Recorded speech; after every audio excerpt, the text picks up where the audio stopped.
Hi friends, నమస్తే. ఈరోజు వీడియోలో నేను చల్లట్లు చేశాను. ఇది చాలా టేస్టీగా ఉంటాయి. ఎటువంటి పప్పులు వేయకుండా మనం రైస్తోనే చేసుకోవచ్చు. చూడండి ఎంత సాఫ్ట్గా వచ్చినాయో, చాలా బాగుంటాయి. ఒకసారి మీరు కూడా ట్రై చేసి చూడండి. తినే కొద్దీ తినాలనిపిస్తుంది. 2 తినేవాళ్ళు 4, 5 తింటారు. అలాగే దీంట్లోకి టేస్టీగా టమాటో, పుదీనా, కొత్తిమీర చట్నీ చేశాను. దీంట్లోకి చాలా టేస్టీగా ఉంటుంది ఈ కాంబినేషన్లో. అలాగే ఫస్ట్ టైం నా వీడియో చూస్తున్నట్లయితే ప్లీజ్ సబ్స్క్రైబ్ చేసుకోండి. పక్కనే ఉన్న బెల్ ఐకాన్ క్లిక్ చేస్తే ఆల్ అనే బటన్ వస్తుంది. దాన్ని ప్రెస్ చేస్తే నేను ఏ వీడియో పెట్టినా మీకు నోటిఫికేషన్ వస్తుంది. చేసుకోవడానికి నేను ఒక గ్లాసు రైస్ తీసుకున్నాను. నేను ఇది మామూలు రైసే తీసుకున్నాను ఫ్రెండ్స్. అలాగే ఒక హాఫ్ గ్లాసు అటుకులు తీసుకున్నాను. అటుకులు ఏ అటుకులైనా పర్వాలేదు. అలాగే ఒక హాఫ్ టీ స్పూన్ మెంతులు వేసుకోండి. వేసుకుని దీన్ని ఒక 3 సార్లు మంచిగా కడగండి. వాటర్ వేసి కడిగిన తర్వాత మనకి ఇందులో ఉన్న డస్ట్ అంతా పోతుంది. ఇలా 2, 3 సార్లు కడిగిన తర్వాత నేను ఇక్కడ ఫ్రెష్ మజ్జిగ వేస్తున్నాను. వేసుకున్న తర్వాత 1.5 గ్లాసు వేసుకోండి. 1 గ్లాసు మజ్జిగ వేసుకున్నాను. హాఫ్ గ్లాసు వాటర్ వేసుకుని ఇదంతా కలిపి మూత పెట్టుకుని ఒక రాత్రి అంతా నాననివ్వాలి. ఒక 7 నుంచి 8 గంటలు నానితే చాలా బాగుంటుంది. ఇప్పుడు మనం చట్నీ చేసుకోవడానికి ఒక స్పూన్ ఆయిల్ వేసుకోండి. వేసుకున్న తర్వాత ఒక 4, 5 టమాటోస్ని ఇలా వేసుకోండి. వేసుకుని కొన్ని పచ్చిమిర్చి మీ కారానికి సగినట్టు కింద వేసుకోండి. చాలా సింపుల్గా ఈ చట్నీ మనం ప్రిపేర్ చేసుకోవచ్చు. కొంచెం సాల్ట్ వేసుకుని ఇలా మగ్గించుకున్న తర్వాత ఒక ఇంచు అల్లం, అలాగే కొత్తిమీర ఒక 2 గుప్పిళ్ళ వరకు వేసుకోండి. వేసుకుని ఒకసారి ఇలా కలుపుకోండి. ఇలా కలిపిన తర్వాత ఇప్పుడు మళ్ళీ దీంట్లో మనం ఒక గుప్పెడు వరకు పుదీనా వేసుకోండి. పుదీనా వేసుకుని ఒకసారి ఇలాగా కలుపుకోండి. ఇలా చట్నీ చేసుకోవడం వల్ల కొత్తిమీర, పుదీనా వేసుకుని ఒకసారి ట్రై చేసి చూడండి. ఇది రైస్లోకి కూడా చాలా బాగుంటుంది, రోటీలోకి బాగుంటుంది. అలాగే కొన్ని వెల్లుల్లి, ఒక హాఫ్ టీ స్పూన్ జీలకర్ర కూడా వేసుకోండి.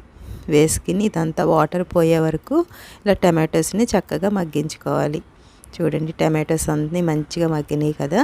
ఇలా ఒకసారి కలుపుకుని దీన్ని చల్లారిన తర్వాత మిక్సీలో వేసుకోండి. చూడండి ఇలా మిక్సీ వేసిన తర్వాత నేను తాలింపు చేసుకోవడానికి ఆవాలు, జీలకర్ర, కరివేపాకు, అలాగే ఎండుమిర్చి ఒక స్పూన్ ఆయిల్లో ఇలాగా ఫ్రై చేసుకుని దీంట్లో వేసుకుంటున్నాను. ఒకసారి కలుపుకోండి.